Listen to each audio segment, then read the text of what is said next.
दोस्तों, आपके दिमाग में कभी ना कभी ये क्वेश्चन आया होगा कि जब हमारी गवर्नमेंट के पास ये परमिशन है कि वो जितना चाहे उतना मनी प्रिंट कर सकती है, तो क्यों नहीं वो अनलिमिटेड नोट्स यानी मनी को प्रिंट करके जो भी सारी प्रॉब्लम्स है जैसे पॉवर्टी, वीक इकोनॉमिक कंडीशन को ठीक कर देती है।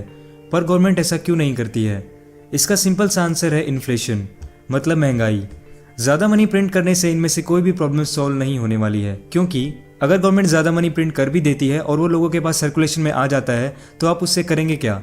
या तो किसी गुड्स एंड सर्विसेज को आप परचेज करोगे, या फिर आप उसको सेव कर लोगे फ्यूचर में कोई गुड्स या सर्विसेज परचेज करने के लिए। मतलब अल्टीमेटली जो उसका एम होगा वो होगा गुड्स या सर्विसेज को परचेज करना। अब अगर गवर्नमेंट ज़्यादा मनी प्रिंट करती है तो मार्केट में हर एक गुड्स एंड सर्विसेज की प्राइस बढ़ जाएगी, मतलब बात बिल्कुल बराबर ही हो जाएगी। नहीं समझ आया? कोई बात नहीं, चलिए इसको एक एग्जाम्पल से समझते हैं। मान लीजिए एक छोटा सा देश है जिसमें सिर्फ 3 लोग रहते हैं, अमर, अकबर एंड एंथनी। अमर के पास 500 रुपीज़ हैं, अकबर के पास 300 रुपीज़ हैं एंड एंथनी के पास 100 रुपीज़ हैं। और वहाँ पे सिर्फ 90 kg राइस यानी चावल का प्रोडक्शन होता है, जिसका प्राइस 10 रुपीज़ पर kg है। अब अमर जिसके पास 500 रुपीज़ हैं वो 10 रुपीज़ पर kg के हिसाब से सिर्फ 50 kg ही राइस खरीद सकते हैं। अकबर जिनके पास 300 रुपीज़ हैं वो सिर्फ 30 kg ही खरीद सकता है, और एंथनी जिसके पास 100 रुपीज़ हैं वो सिर्फ 10 kg राइस ही खरीद सकता है। अब गवर्नमेंट ने सोचा कि इनके पास कम पैसे हैं और इनको और नोट छाप के दे देते हैं और इनकी करेंसी को डबल कर देती है। अब करेंसी डबल होने के बाद अमर के पास हो गए 1000 रुपीज़, अकबर के पास हो गए 600 रुपीज़ एंड एंथनी के पास हो गए 200 रुपीज़।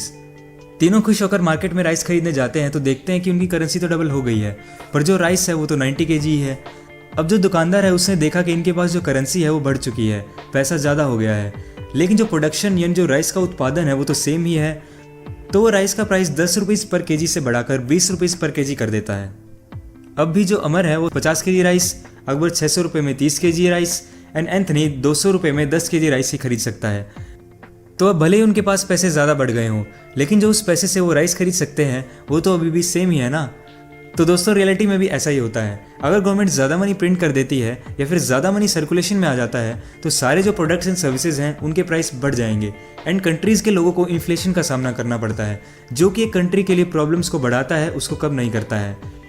एक रियल एग्जाम्पल मैं आपको बताता हूँ। कुछ साल पहले जिम्बाब्वे ने बहुत सारे करेंसी नोट्स प्रिंट कर दिए थे, ये सोच के कि उनके लोगों के पास ज़्यादा से ज़्यादा पैसा होगा, लेकिन उनका प्रोडक्शन तो सेम ही था।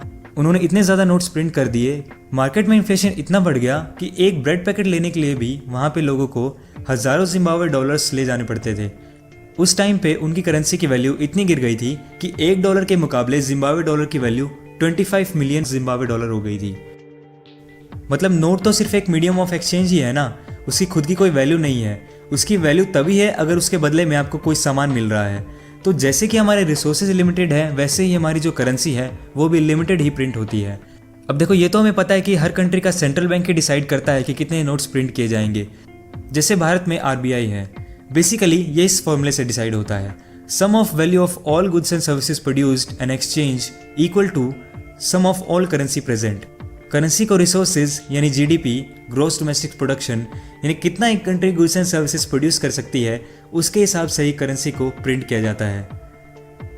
दोस्तों, वीडियो पसंद आया तो लाइक एंड शेयर कर दीजिएगा, और अगर आप इस चैनल पर नए हैं तो चैनल को सब्सक्राइब कर लीजिए एंड बेल आइकन को भी दबा दीजिए, क्योंकि मैं आपके लिए ऐसे ज्ञान से भरे वीडियोस लाता रहता हूँ। And thanks for watching.